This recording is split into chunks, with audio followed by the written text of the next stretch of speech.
আসসালামু আলাইকুম রহমতুল্লাহ। রাকিব জব কেয়ারের পক্ষ থেকে সবাইকে জানাচ্ছি আন্তরিক শুভেচ্ছা। আজকে আমরা বৃত্ত থেকে বিসিএসে আসা দুটি প্রশ্ন সমাধান করব ইনশাআল্লাহ। দেখেন, প্রথম প্রশ্নে বলা আছে যে বৃত্তের ব্যাস 3 গুণ বৃদ্ধি করলে ক্ষেত্রফল কত গুণ বৃদ্ধি পাবে। বৃত্তের ব্যাস 3 গুণ বৃদ্ধি করলে ক্ষেত্রফল কত বৃদ্ধি পাবে। দেখেন, এটি হচ্ছে কি আমাদের একটি বৃত্ত। এই বৃত্তের এটি হচ্ছে কি আমাদের ব্যাস, আর এই অংশটি হচ্ছে আমাদের ব্যাসার্ধ। একে সাধারণত আমরা আর দ্বারা প্রকাশ করি। এখন এই ব্যাসটাকে যদি আমরা দ্বিগুণ করি তাহলে এই বৃত্তটি পাওয়া যাবে। যদি এই ব্যাসটাকে আমরা 3 গুণ করি তাহলে এই বৃত্তটি পাওয়া যাবে। তার মানে বৃত্তের ব্যাস বৃদ্ধি পাচ্ছে, বৃত্তের ক্ষেত্রফলও কি বৃদ্ধি পাচ্ছে কথা। এখন প্রশ্ন হচ্ছে যে বৃত্তের ব্যাস যদি 3 গুণ বৃদ্ধি পায় তাহলে এর ক্ষেত্রফলটা কত গুণ বৃদ্ধি পাবে। দেখেন, এটা আমরা বের করবো কিভাবে। যে দেখেন, বৃত্তের ব্যাস বাড়া যে কথা, বৃত্তের ব্যাসার্ধ বাড়া একই কথা। দেখেন, এটা ছিল কি বৃত্তের কেন্দ্র। এইখান থেকে দেখেন এই দিকেও যতটুকু বৃদ্ধি পেয়েছে ঠিক এই পাশেও কি ঠিক ততটুকুই কি বৃদ্ধি পেয়েছে। তার মানে বৃত্তের ব্যাসার্ধ কি হয়েছে, বৃদ্ধি পেয়েছে। এখন এই প্রথম যে বৃত্ত, এই ছোট বৃত্তের ব্যাসার্ধ যদি আমরা বলি এক্স, তার মানে এই দ্বিতীয় বৃত্তের ব্যাস এই অংশটুকু, এই দ্বিতীয় বৃত্তের এই অংশটুকু আমরা বলবো কি এক্স পরিমাণ। আবার এইখান থেকে এই পরিমাণও আমরা বলবো কি এক্স পরিমাণ। তার মানে বৃত্তের ব্যাসার্ধ বৃদ্ধি পেয়েছে কয় গুণ, 3 গুণে। তার মানে আর এর মান কত হয়েছে 3x পরিমাণ। এটি হচ্ছে কি এই লাল বৃত্তের ক্ষেত্রে। দেখেন, এই প্রথম বৃত্তের ক্ষেত্রে, আমরা যদি ক্ষেত্রফল নির্ণয় করি, আমরা জানি কি বৃত্তের ক্ষেত্রফল মানে কি পাই আর স্কোয়ার। এখন এই প্রথম বৃত্তের ক্ষেত্রে আর এর মান হচ্ছে কি এক্স, তার মানে কি পাই এক্স স্কোয়ার। তার মানে এই প্রথম বৃত্তের ক্ষেত্রফল হচ্ছে কি পাই এক্স স্কোয়ার। আবার এর 3 গুণ বৃত্ত হচ্ছে কি লালটা, তার মানে কি ব্যাসার্ধ আর এর মান,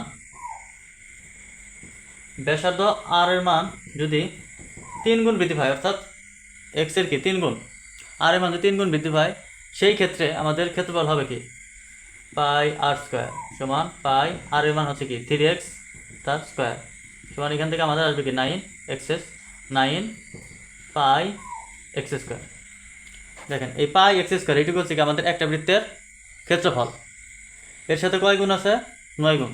তার মানে আমাদের এই ব্যাসার্ধ যদি 3 গুণ বৃদ্ধি পায়, অথবা এই ব্যাস যদি 3 গুণ বৃদ্ধি পায়, আমাদের বৃত্তের ক্ষেত্রফল বৃদ্ধি পাবে কয় গুণ, 9 গুণ। এটি হচ্ছে আমাদের কি অ্যান্সার। তার মানে এখানে আমাদের অ্যান্সার হবে খ নাম্বার। এখন আমরা এই প্রশ্নটি সমাধান করব। দেখেন, এই প্রশ্নে বলা আছে এডিবি বৃত্তে এবি এবং সিডি দুটি সমান যে পরস্পর পি বিন্দুতে ছেদ করলে কোনটি সত্য। এডিবি বৃত্তে এবি এবং সিডি দুটি সমান যে পরস্পর পি বিন্দুতে ছেদ করলে কোনটি সত্য। দেখেন, প্রথমে আমি এই তথ্য অনুযায়ী আমি কিভাবে বৃত্তটি অঙ্কন করব সেটি দেখেন। প্রথমে আমি একটি বৃত্ত অঙ্কন করলাম।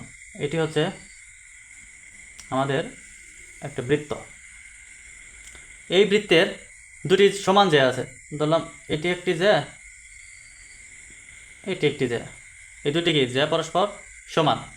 এই জ্যা দুটির নাম হচ্ছে কি, একটি হচ্ছে কি এবি জ্যা, আর একটি হচ্ছে কি সিডি জ্যা। তার মানে দেখেন এডিবি বৃত্ত অলরেডি কি আঁকা হয়ে গেছে, এবং এবি এবং সিডি জ্যা আঁকা হয়ে গেছে। এই দুটি জ্যা পরস্পর পি বিন্দুতে ছেদ করছে। এখন নিচের যে দেখেন এখানকার যে 4টা সম্পর্ক আছে, কোন সম্পর্কটা সঠিক সেটা আমাদের কী করতে হবে, নির্ণয় করতে হবে। এখানে হচ্ছে বৃত্তের কেন্দ্র। আচ্ছা, এখন এই অঙ্ক সমাধান করতে হলে আমাদেরকে জানতে হবে যে যখন দুটি সমান জ্যা পরস্পরকে ছেদ করবে তখন সমান জ্যা দুটি কি সমান অংশে বিভক্ত হয়।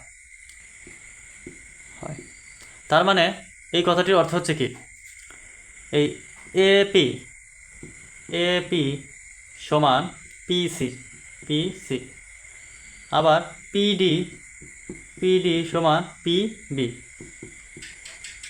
এখন এই দুইটা সম্পর্কের সাথে আমাদের এই অপশনে যে 4টি সম্পর্ক দেওয়া আছে কোনটা মিলে যায় এটি আমাদের দেখতে হবে।